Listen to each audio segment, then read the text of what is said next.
मडकर हमारे साथ जुड़ गए हैं। बहुत बहुत शुक्रिया जयंत सर, आपने वक्त निकाला है। सर, जीएसटी रैशनलाइजेशन की बातचीत हो रही है, कहा जा रहा है कि 2 ड्यूटी स्ट्रक्चर ही आगे चलकर रहेगा जिस तरह से पीएम ने ऐलान किए हैं, और फोकस है कि कैसे कंजम्पशन को बढ़ाया जाए। क्या लग रहा है इससे रियल एस्टेट सेक्टर को कितना फायदा होने वाला है? ये जो जीएसटी का रैशनलाइजेशन है, यहाँ पे खाली अभी 5% और 18% ही 2 स्लैब्स ज्यादा करके रहने वाले हैं। Overall expectation is that most of the 12% वाले जो भी गुड्स है वो 5% में सब्स्यूम हो जाएंगे, और some of the goods which are like automobile, 4 wheelers etcetera, वो 28% से 15% में आ जाएंगे। तो overall I think as a consumer, there is a benefit which is anticipated, and anything like this, what happens will really help more disposable income, and that will certainly be helpful. जैसे कि आपने देखा है, repo rate भी एक calendar year में कम हुआ है, that also has given more disposable income to the consumer.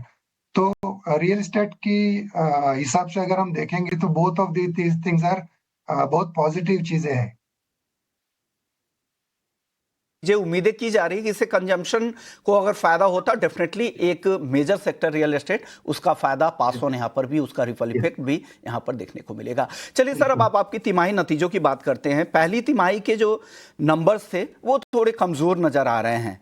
आपके अगर रेजिडेंशियल प्री सेल्स के नंबर देखें तो फ्लैट है, वॉल्यूम अनुमान से कमजोर थे, हालांकि कमर्शियल्स जो प्रोजेक्ट से वहां प्रदर्शन काफी अच्छा मिला है। क्या सेंस आगे के लिए डेवलप हो रहा है, और जो रेजिडेंशियल प्री सेल्स है, कब तक यहां पर रिकवरी की संभावना हम उम्मीद करें सर? तो इसको मैं दो हिस्से में बटाऊंगा, आंसर करूंगा। एक तो है प्री सेल। जो प्री सेल है, ट्रेडिशनली अगर हम देखेंगे तो Q1, Q2, Q3, Q4, इसमें जैसा प्रीसेल आगे आगे क्वार्टर जाता है तो more presales they come in second half, Q3 and Q4। और लॉन्चेस का भी अगर देखेंगे, अगर ब्रिगेड का देखिए या अदर प्लेयर्स का भी देखेंगे, तो लॉन्चेस भी H2 में जनरली ज्यादा फोकस्ड रहते हैं। सो 3% की हमने ग्रोथ प्रीसेल में पाई है एक क्वार्टर में, और आगे जाके जो हमारा एस्टिमेट रहता है कि generally we look at 15% growth by value for the full year basis, वो हमारा कायम रहेगा, क्योंकि 12.9 million square feet project are in the pipeline for next 4 quarters. आज हम अगर Q2 की बात करेंगे या इमीडिएट बात करेंगे, तो projects worth gross development value 4,600 crore, वहां पर हमारे पास में ऑल अप्रूवल्स भी है, बाकी अप्रूवल्स भी आएंगे। So we consider this as per the trend and nothing uncommon, to be very honest. Two other जो हमारे बिजनेसेस है, hospitality as well as leasing portfolio, दोनों स्टेबलाइज्ड है, एंड दोनों में ग्रोथ दिखी है। लीजिंग बिजनेस 15% से ग्रो हुआ है, हॉस्पिटैलिटी 19% से ग्रो हुई है, and considering that path forward, we are positive, and we would look forward to a very healthy pre-sales in the balance part of the year. वाली तिमाही में आपको लग रहा है कि प्री सेल्स में भी यहाँ पर सुधार देखने को मिला, हॉस्पिटैलिटी में भी आपको लग रहा है आपने अच्छी ग्रोथ दर्ज की है। सर, रियलाइजेशन काफ़ी अच्छे दिख रहे हैं, ईयर ऑन ईयर बेसिस पे अगर कंपेयर करें तो करीब 24% की ग्रोथ है। क्या प्राइस गेन्स को क्या ड्राइव कर रहा है, एंड फर्दर हाइक की भी संभावना है, और स्कोप बची है क्या अब यहाँ से? तो अगर हम लास्ट 2 साल का डेटा देखेंगे तो बेंगलोर, हैदराबाद, चेन्नई तीनों मार्केट में लाइक टू लाइक बेसिस पे सेम प्रोजेक्ट अगर हम कंपेयर करें 2 साल पहले और आज का, तो उसमें सिग्निफिकेंट प्राइस इंक्रीज हमने देखा है। लेकिन आज की सिचुएशन के हिसाब से आगे जाके हमारा जो एस्टिमेट है, which is like 7 to 8% on annual basis, is what we expect as a price growth. लेकिन more or less prices will be in that line. We cannot again expect the similar 30-40% price increase to continue. एक और अहम सवाल ये है कि आपके पास 13 million square feet के रेजिडेंशियल लॉन्चेज प्लान आपने किए हैं अगले 4 तिमाहियों में। आप कितने कॉन्फिडेंट है कि ये एब्जॉर्प्शन रेट्स जो करंट मैक्रो कंडीशंस है उसमें हो पाएगा, और आगे की क्या प्लान है, आप लोग क्या टारगेट लेकर चल रहे हैं, आपके तरफ से गाइडेंस क्या रहेगा?